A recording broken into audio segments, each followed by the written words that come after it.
ఒక అద్భుతమైన మాటని ఈ రోజు మనం చూద్దాం బైబిల్లో నుంచి. అదేంటంటే యెహోవా పశ్చాత్తాపపడ్డాడట. ఎందుకు పశ్చాత్తాపపడ్డాడు?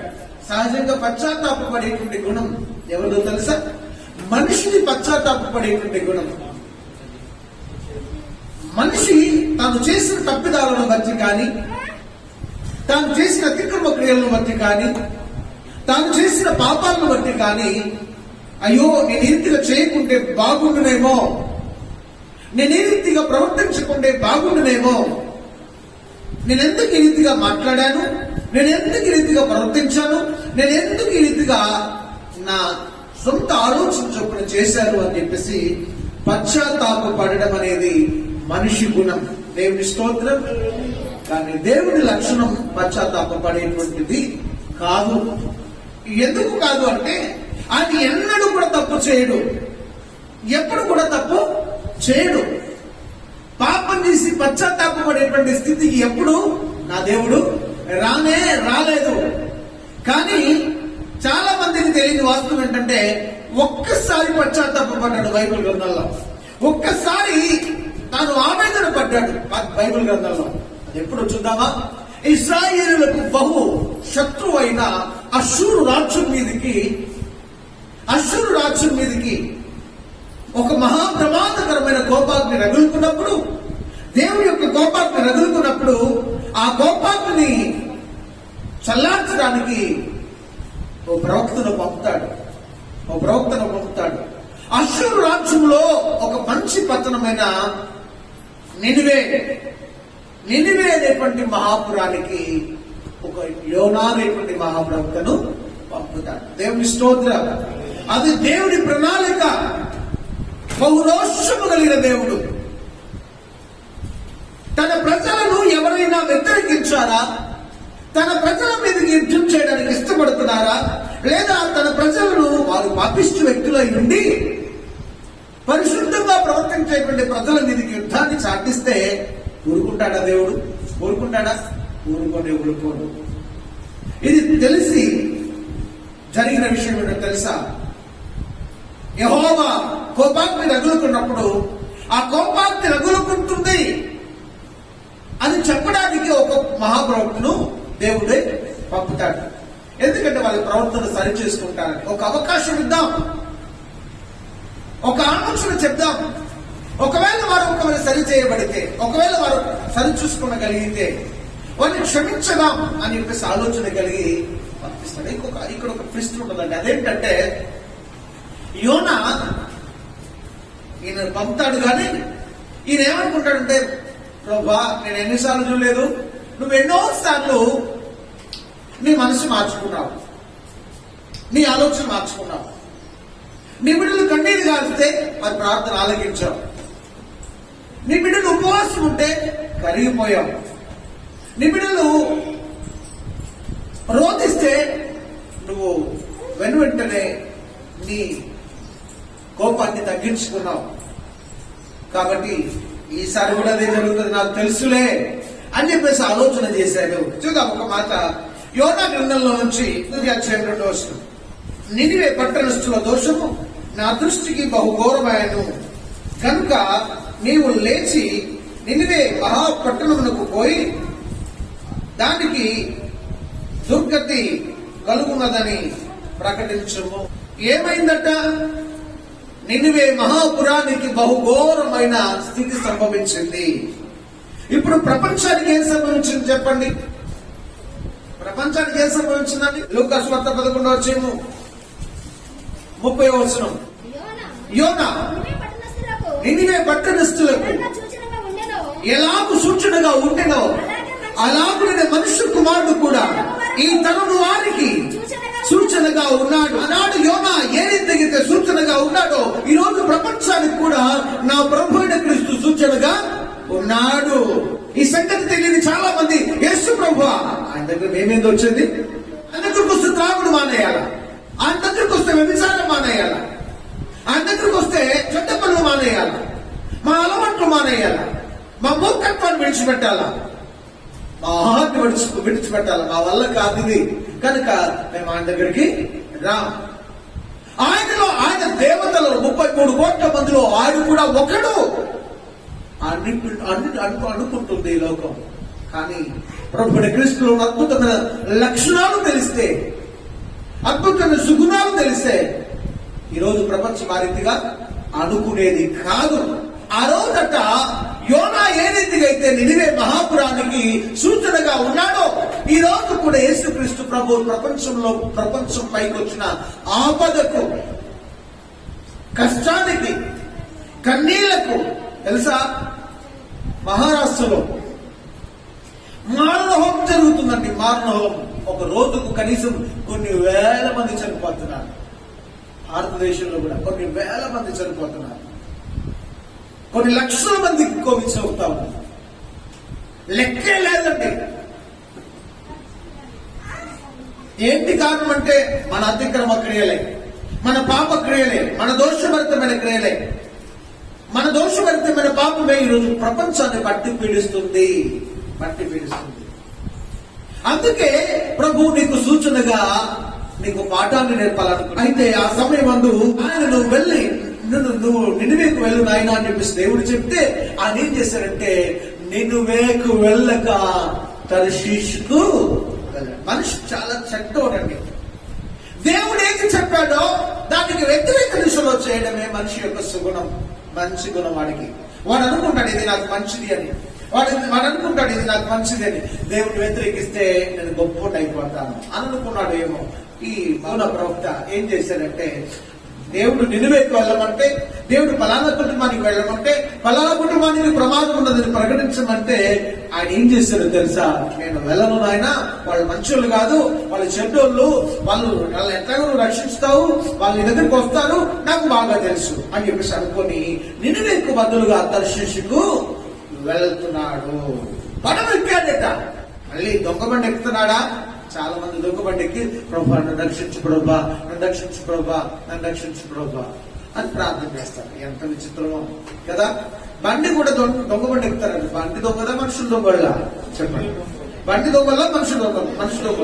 మనిషి దొంగడు. టికెట్ తీసుకోవాలని తెలుసుకుంటా, టికెట్ తీసుకోకుండా ఎక్కి దేవుడా నన్ను రక్షించు, దేవుడు టీసీ వస్తాడు, దేవుడు నన్ను రక్షించు దేవుడా అని చెప్పేసి ప్రార్థన చేస్తారు. ఎంత విచిత్రమో కదండి మనుషులు. ఆలోచించండి దేవుడు బిడ్డరా. ఇక్కడైతే ఈయన ఏం చేశాడంటే క్రేపు ఇచ్చి అంటే ఆయన టికెట్ కొనుక్కున్నాడట. ఎంత న్యాయబద్ధంగా కొనుక్కున్నాడో.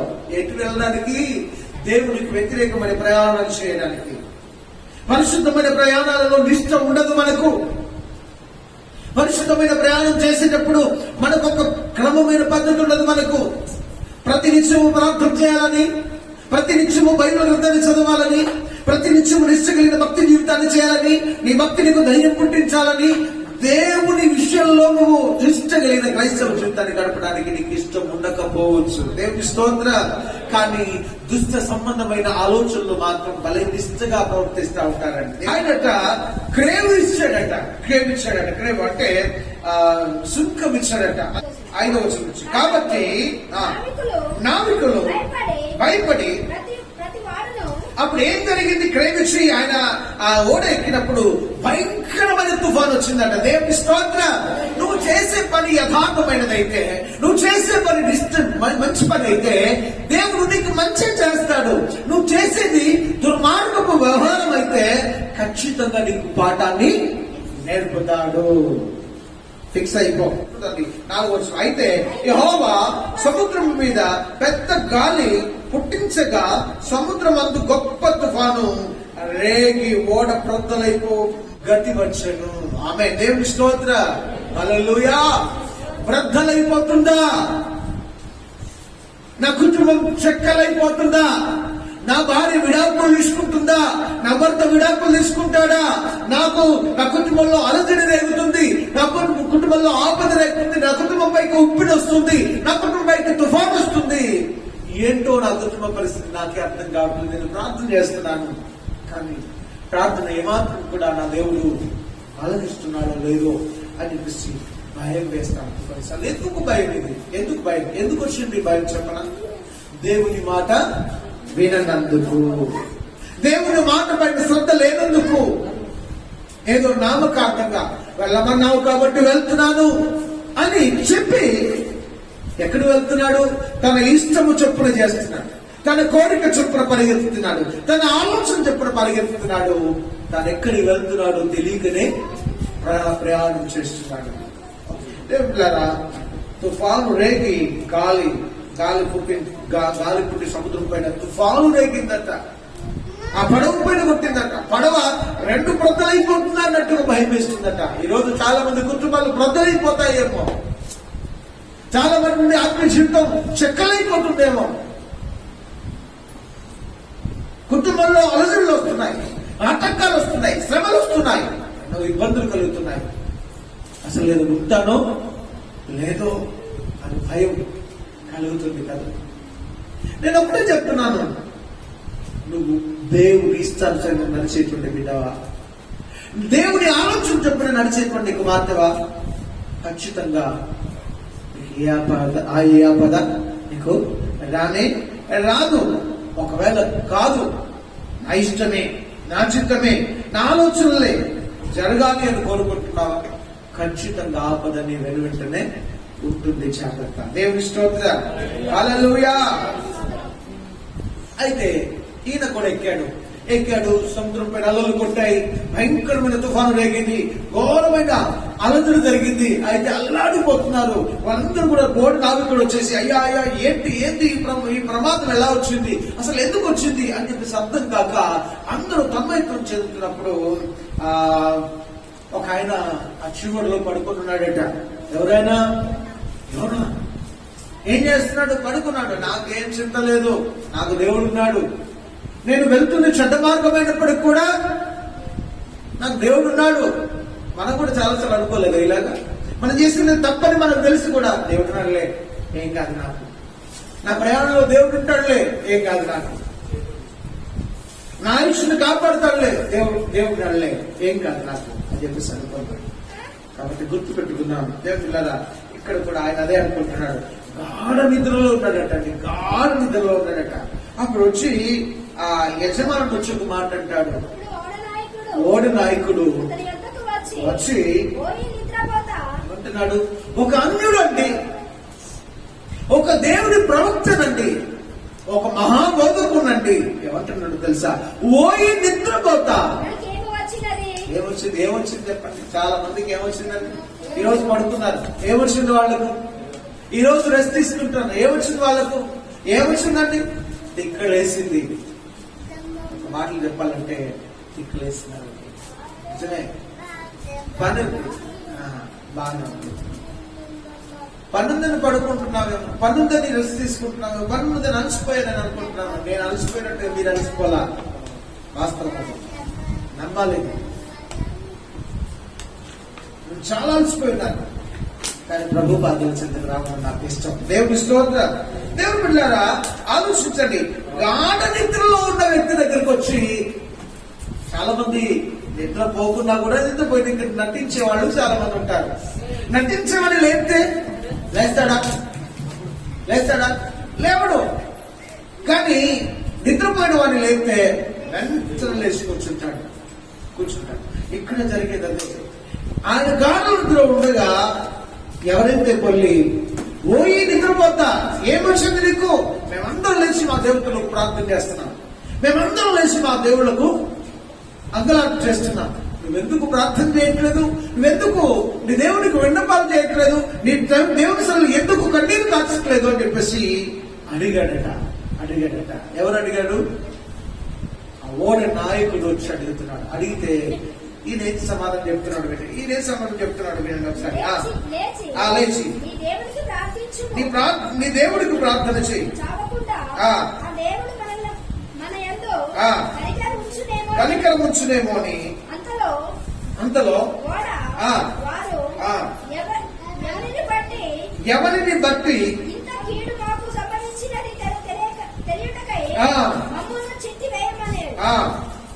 చీటి వేసి రైట్. ఇప్పుడు ఒక మాట చెప్తాను వినండి. దేవుడు బిడ్డలారా, వాళ్ళందరూ కలిసి ఒక ఆలోచన చేశారట. అయ్యా, ఈ ప్రమాదం వచ్చిందంటే ఎవరో ఒకరు కారణం, ఎవరో మనలోనే ఎవరో ఒకరు కారణం కనుక ఈ ప్రమాదం వచ్చింది. ఏమంటే తప్పు జరిగింది. 7వ వచనం. అంతలో సంభవించినది ఆ. తెలియుటకై ఆ. మనము ఆ. చిట్టి వేద్దాము రండని ఒకరితో ఒకరు చెప్పుకొని చిట్టి వేయగా చిట్టి యోనా మీదకి వచ్చాను. దేవుని స్తోత్రం. ఎవరి మీదకి వచ్చింది ఆ చీటీ అంటే యోనా మీదకి వచ్చింది. యోనా మీదకి వచ్చింది. యోనా ఎవరు తెలుసా? యెహోవా దేవుని ఉప్పు, యెహోవా దేవుని వెలుగు. ఈ వెలుగు చీకటిమయమైతే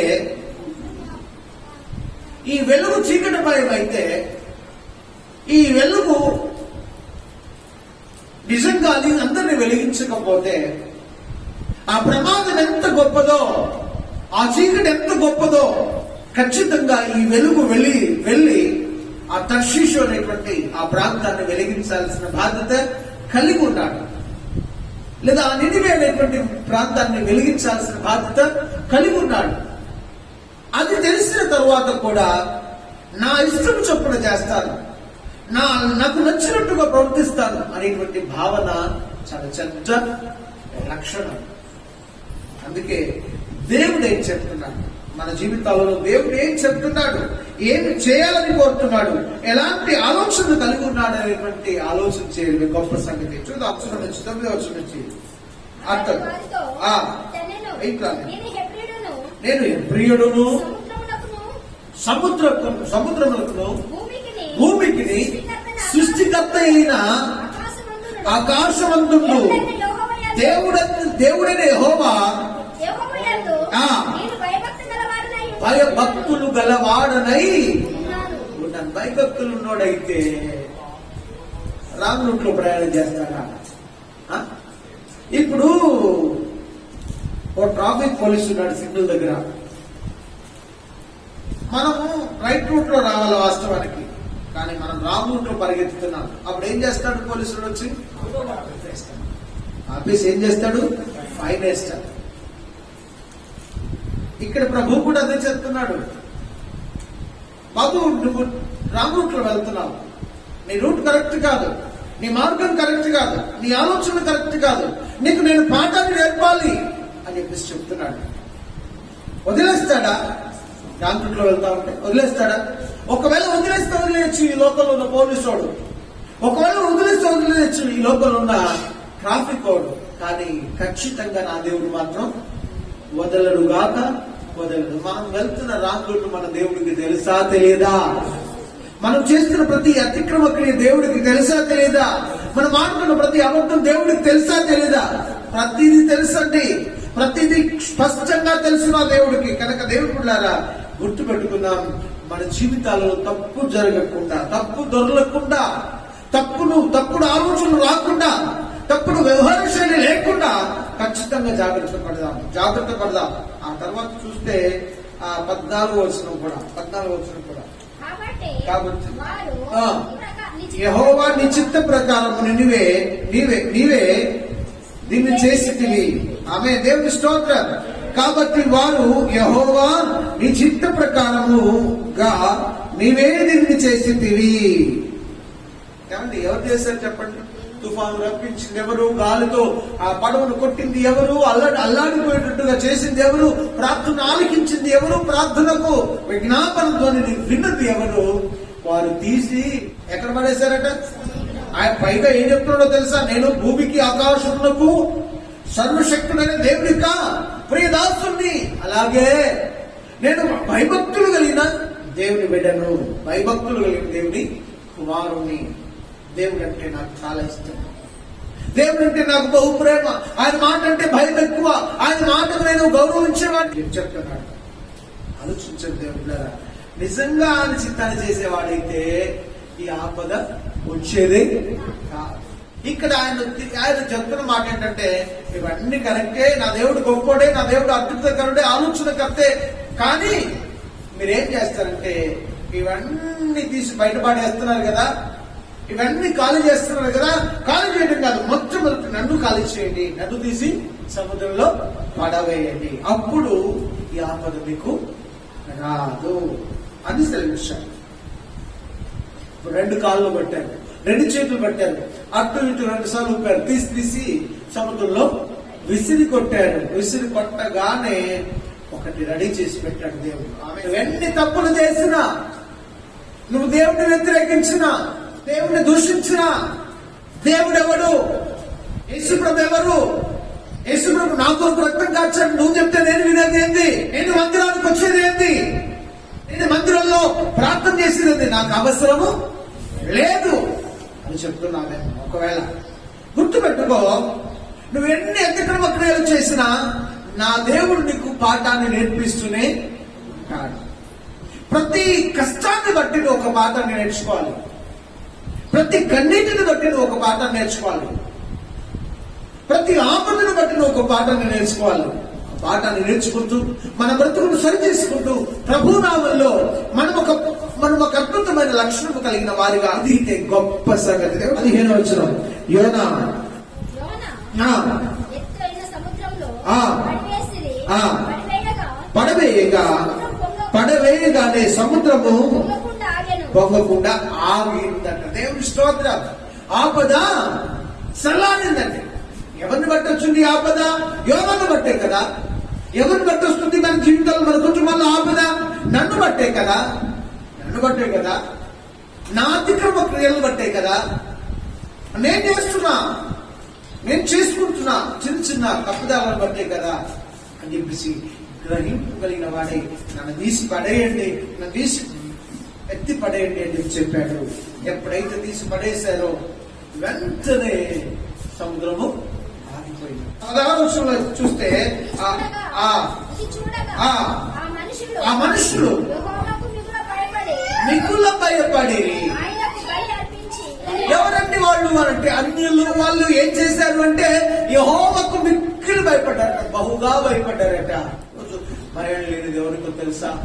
పాట నేర్పుతున్నారు చూడండి. 17వ వచనం, గొప్ప మత్స్యం ఒకటి యోనాను మృంగవలనని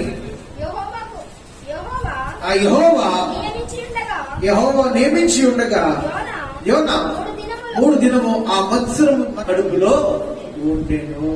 దేవుని స్తోత్ర. ఆలోచించిన దేవులారా, ఎక్కడున్నాడు?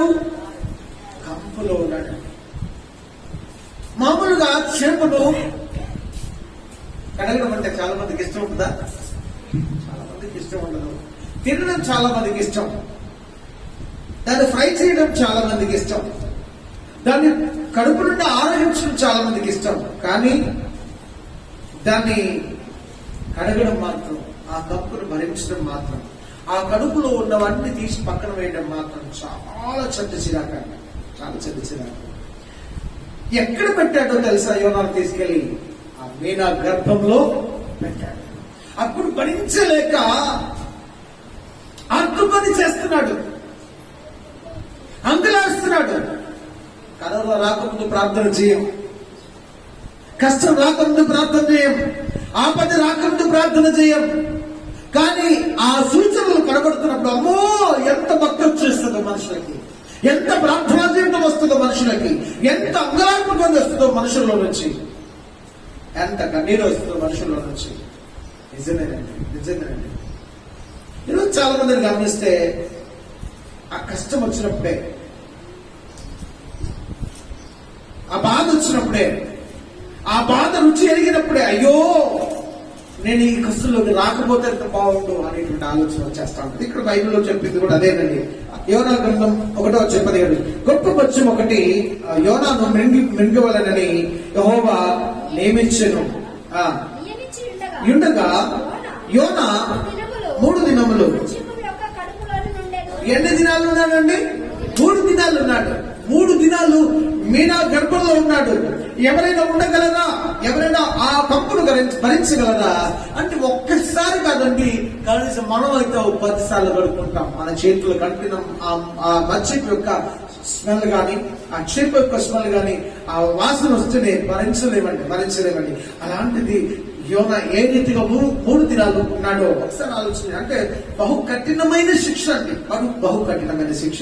ఆ మీనా గర్భంలో ఉండి ఎన్నిసార్లు వందలార్చాడో, ఎన్నిసార్లు దేవా బుద్ధొచ్చింది నాయన, దేవా నేను ఇంకెన్నడూ ఇట్లాంటి పొరపాటు చేయనైనా, దేవా నేను ఎన్నడూ కూడా ఈ అతిక్రమ క్రియలో పాల్పొందనయ్యా నిజమే కదా, నేను చూస్తే ఇంకోసారి ఎవరు పాపం చేయరు. నిజమే, ఆ వ్యభిచారం చేద్దామన్నా కూడా విరక్తి వచ్చేస్తుంది. ఛీ, ఈ లోకం బహు చెడ్డది అనేటువంటి దృష్టి వచ్చేస్తుంది. నేనేమంటున్నానంటే అది రాకముందు ఆలోచించవచ్చు కదా మనుషులు. అది రాకముందు దేవుని ప్రేమ తెలీదా? తెలుసు. దేవుని కనుగొనడం తెలీదా? తెలుసు. దేవుడు ఎంత మంచి దేవుడో తెలీదా? తెలుసు. అయినా ఏం చేస్తారంటే అది వచ్చేలాగా వెయిట్ చేస్తారు. అది వచ్చిన తర్వాత ప్రభు పాదాల చెందుకు వచ్చి పడిపోతారు. పడిపోయి దేవుడు అయిన నా జీవిత శేషకాలం అంతా కూడా నే ఆరాధిస్తా, నీ సేవే చేస్తా, నీ పాదాలు పట్టుకుంటూ వదిలిపెట్టాడు, నేను నా జీవిత కాలం అంతా నీకే నమ్మకంగా బ్రతుకుతాను ప్రభు అని చెప్పేసి చెప్పడానికి ప్రయత్నం చేస్తాను. రెండవ మాట, రెండవ వచ్చిన ప్రకారముగా నేను ఉపద్రవములో ఉండి యెహోవాకు మనవి చేయగా, నేను అబద్ధాలు మాట్లాడినప్పటికి కూడా, నేను మోసం చేసినప్పటికి కూడా, నేను చెడ్డ పనులు చేసినప్పటికి కూడా నా దేవుడు నాకు ప్రత్యుత్తరం లేకుండా ఉంటున్నాడా? ఉండడండి. ఏమి చేసినా ఆయన బిడ్డలు కదండి. మన కన్నీరు కాల్సైనా మన కన్నీటికి కరిగిపోయేటువంటి దేవుడు. మనం ఏడిస్తే చూడలేని దేవుడు అండి. మనం ఆపదలో ఉన్నప్పుడు మన కన్నీళ్లు తోడడానికి వచ్చేటువంటి మంచి దేవుడు అండి. 4వ వచనం,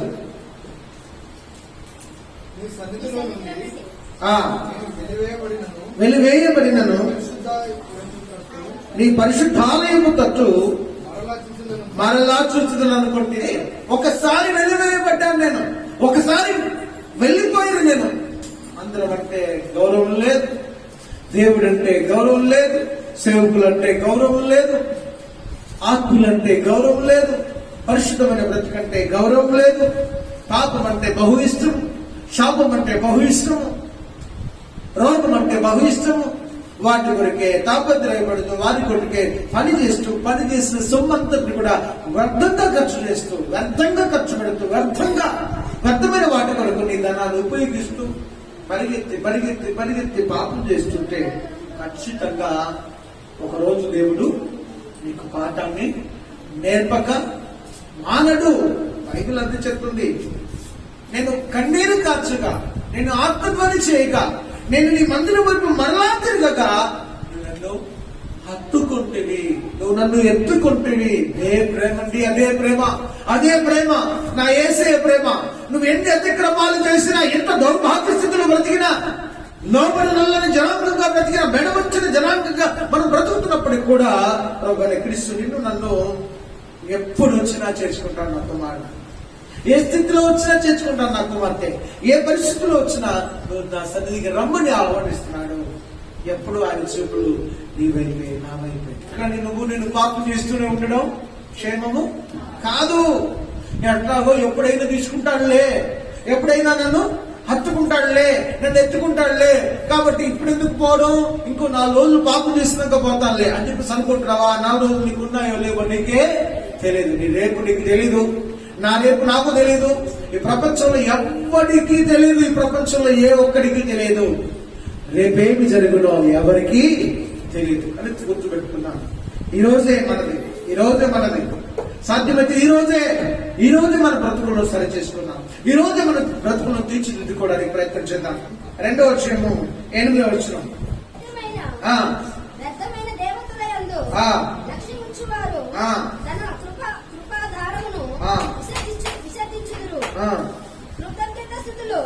చెల్లించి అర్పించుదును,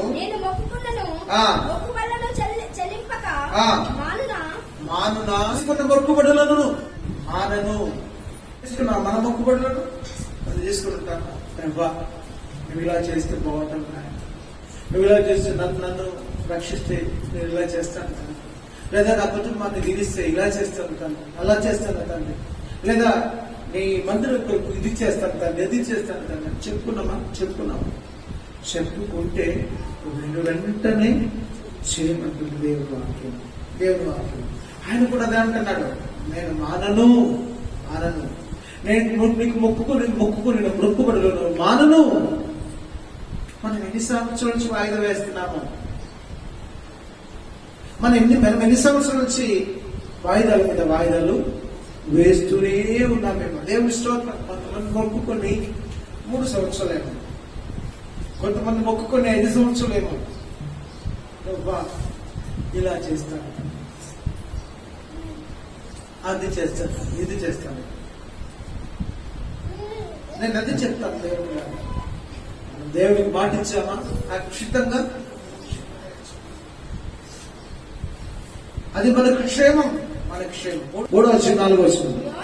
యోనా పట్టణములో ఆ. ఒక దిన ప్రయాణమంత దూరమున ఆ. సంచరించుచు అసలు వాస్తవానికి ఆ గ్రామం అంతా సంచరించాలంటే 3 దినాలు ప్రయాణం అట. 3 దినాలు ప్రయాణం అట. నినివే పట్టణంను సందర్శించాలంటే, నినివే పట్టణాన్ని సువార్త ప్రకటించాలంటే 3 దినాలు పడుతుందంట. ఇదేం చేశాడంటే 1 దినం సువార్త ప్రకటించాడు. రైట్ ఎప్పుడైతే మచ్చలు తీసుకొచ్చి కత్తి వేసిందో అప్పుడు పరిగెత్తుకుని పోయాడు. బుద్ధి వచ్చింది నాయన, బుద్ధి వచ్చింది నాయన, బుద్ధి వచ్చింది నాయన అని చెప్పేసి బుద్ధి వచ్చిందని చెప్పి పరిగెత్తుకొని పోయి స్వార్థ ప్రకటించడానికి ప్రయత్నం చేస్తున్నాం. మనకు కూడా ఆపద సంభవిస్తుంది, మనకు కూడా కష్టం వస్తుంది, మనకు కూడా ఆపద వస్తుంది. ఆ తర్వాత మనం ఏం చేయాలా?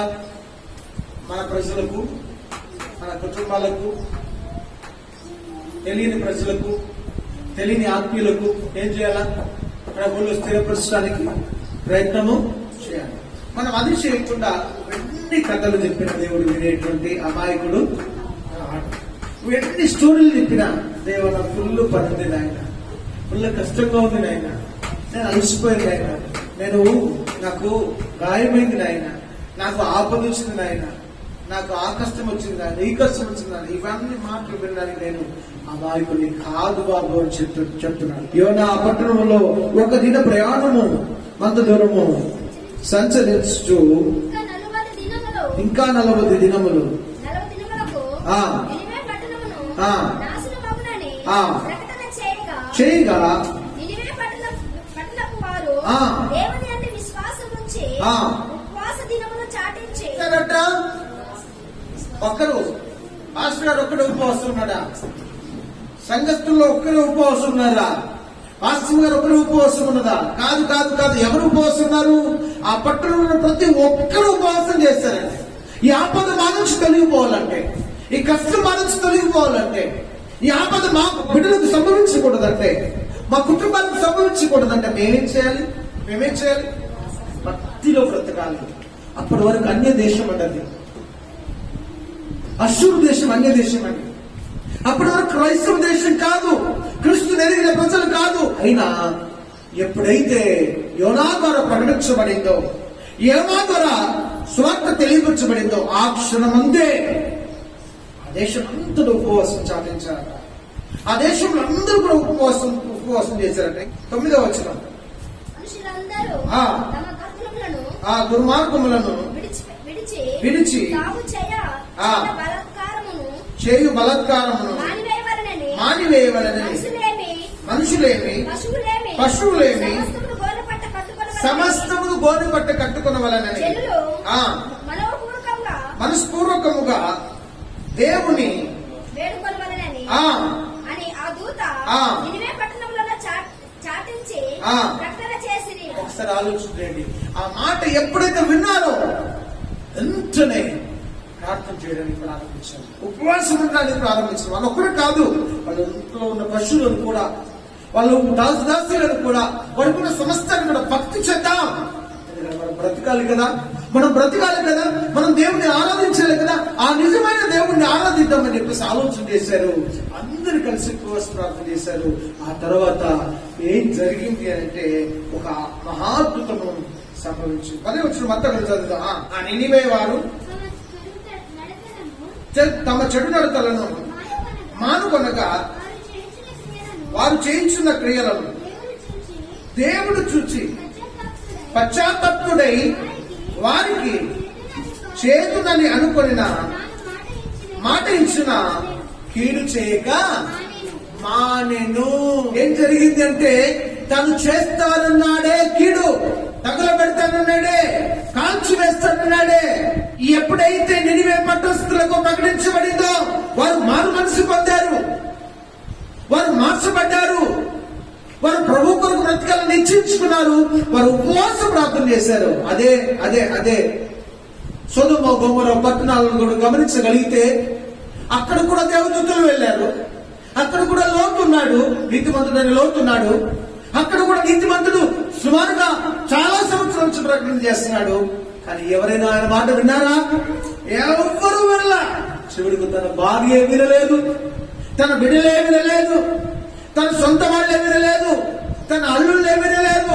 వాళ్ళే వినకుండా ఏమైపోయారంటే ఖాళీ బూడిదై. కానీ ఇక్కడ వీరు దేవుని మాట విన్నందు వలన తాను చేస్తానన్న పనిని చేయక పశ్చాత్తాపడ్డాడు. నేను ఎందుకు చేస్తానన్నాను? ఈ వాక్యంలో మొట్టమొదటి మీకు చెప్పిన విషయం ఒకటే, దేవుడు పశ్చాత్తాపడ్డాడట. దేవుడు ఎందుకు పశ్చాత్తాపడ్డాడంటే తాను చేస్తానన్న పనిని చేయకుండా, అయ్యో నేను ఎందుకు ఆ మాట అన్నాను, నేను ఎందుకు ఆ మాట ఇచ్చాను, మాట ఇచ్చినందుకు పశ్చాత్తాపడ్డాడు తప్ప తప్పు చేసి పశ్చాత్తాపడ్డాడు నా దేవుడికి కుదరని పని. ఆమేన్. హల్లెలూయా, హల్లెలూయా. ఎందుకు పశ్చాత్తాపడ్డాడు అర్థమవుతుందా దేవుడు? తను మాట ఇచ్చాడు. ఖచ్చితంగా ఈ జనుల యొక్క చెడుతనం నాకు బహుఘోరంగా కనిపిస్తా ఉంది, బహుఘోరంగా అనిపిస్తా ఉంది. కనుక ఈ దేశం అంతటి కూడా లేదా ఈ పట్టణం అంతటి కూడా నేను కాల్చివేయబోతున్నాను అని చెప్పాడు. ఆ మాట ఎందుకు అన్నాను? ఎంత భక్తి పరులు కదా. ఎందుకు ఈ రోజు వరకు మీరు భక్తి నేర్చుకోలేదో తెలుసా? ఎందుకు ప్రేమ నేర్చుకోలేదో తెలుసా? ప్రకటించేవాడు లేడు కనుక. నినివే మహాపురానికి సువార్తను ప్రకటించేవారు లేరు కనుక, దేవుని ప్రేమను తెలియపరిచేవారు లేరు కనుక, దేవుని యొక్క అద్భుతమైన ఆ గుణగణాలను తెలియపరిచేవారు లేరు కనుకనే ఈ రోజు వరకు ఆ ప్రేమను గ్రహించలేకపోయింది నినివే మహాపురం. ఆ తర్వాత ఏమైంది మరి అంటే వారు గ్రహించారు, వారి మనసును మార్చుకున్నారు, వారి నిష్ఠతో ప్రార్థన చేశారు, ఉపవాస ప్రార్థన చేశారు, గొప్ప ప్రార్థనా పరులుగా తీర్చబడ్డారు. అప్పుడు దేవుడు తన మనసును పశ్చాత్తాపడ్డాడు. అందుకు పశ్చాత్తాపడ్డాడు తప్ప తను తప్పు చేసి పశ్చాత్తాప పడలేదు. 4వ అధ్యాయము 2వ వచనం, యెహోవా నేను నా దేశమందు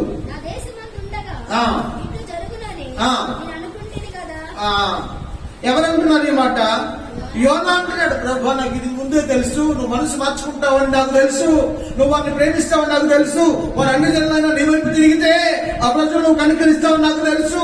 నిన్న వరకు విగ్రహాలను చేసిన వాళ్ళను కూడా, నిన్న వరకు లోకానుసరంగా బ్రతికిన వాళ్ళను కూడా, నిన్న వరకు చెడ్డ తిరిగిన వాళ్ళని కూడా నువ్వు రక్షిస్తావని నాకు తెలుసు. నీ ప్రేమ గొప్పది నాయన అని అంటున్నాడు. ఎవరంటున్నారు? యోనా ఏమంటున్నాడు చూడండి, యెహోవా నేను నా దేశమునందుండగా ఇట్లు జరుగునని నేను అనుకుంటుంది కదా, అందువలననే నీవు కటాక్షమును జాలియును బహుశాంతమును అత్యంత కృపగల దేవుడువై ఉండి పశ్చాత్తాపపడి కీడు చేయక మానుదువని నేను తెలుసుకొని దాని ముందుగానే శిశుకు పారిపోతుంది. తను చేసిన తప్పును సమర్థించుకుంటున్నాడు.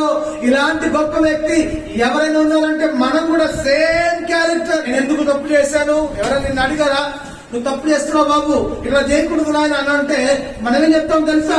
నేను చేసిన తప్ప ఎవరన్నారు? పైగా నాది రైట్, నేను ప్రభుకి ఇష్టకరంగా బ్రతుకుతున్నాను అనుకునేటువంటి బ్రతుకులు చాలా మంది బ్రతుకుతున్నారు. యోనా ఆ నినివే పట్టణస్థులకు ఎలాగైతే సూచనగా ఉన్నాడో ఇప్పుడు కూడా మనుషులందరికీ సూచనగా ప్రభుని క్రీస్తు నాడు. జాగ్రత్త సుమా. ఆ రోజు యోనా మాట వినకపోతే ఏమైపోయేది? ఆ పట్టణం కాల్చబడి బుద్ధిగా మార్చబడింది. ఈరోజు ఆ నినివే మహాపురానికి ఆ మంచి గతిని పట్టించింది దేవుడే, దేవుని ప్రేమనే. ఎందుకంటే ఆయన కన్నాడు కాబట్టి, ఆయన కొన్నాడు కాబట్టి, ఆయన రక్తం ఇచ్చి నిన్ను నన్ను కొన్నాడు. ఆయన అనుకున్నాడు నా ప్రజలను అద్భుతమైన రీతిలో నేను ఆశీర్వదించాలి, అద్భుతమైన రీతిలో నేను దీవించాలి. ఇప్పటికీ ఆయన అనుకుంటున్నాడు నువ్వు ఆయన వైపు తిరిగినట్లయితే. దేవుని దగ్గర ప్రకటించబడిన ఈ వార్తను విని, దేవా ఒకవేళ నేను నా సొంత చెల్లిపైన అబద్ధాలు పలుకుతున్నాను, నా సొంత అక్క పైన దుష్కార్యాలు తలపెడుతున్నానేమో, నా సొంత తమ్ముడి పైన నేను నేరారోపణ చేస్తున్నానేమో, సొంత అన్న పైన నేను పన్నాగాలు పన్నుతున్నానేమో, పగబడుతున్నానేమో, దేవా ఇది నాకు క్షేమం కాదు. ఈరోజు నువ్వు నాకు ప్రకటించిన మాట ప్రకారంగా నేను వెళ్తున్న మార్గం సరైనది కాదు కనుక నా మనసు మార్చుకుంటాను, నా ఆలోచన మార్చుకుంటాను, నా తలుపులు మార్చుకుంటాను. ఎందుకో తెలుసా? నా కుటుంబం కొరకు, ఎందుకో తెలుసా? నా వ్యక్తిగత జీవితం కొరకు, ఎందుకో తెలుసా? నా సమాజం కొరకు, నా బంధువుల కొరకు నా మనసు మార్చుకుంటాను. ఈ రోజైనా ప్రభు వైపు తిరగడానికి ప్రయత్నం చేద్దాం.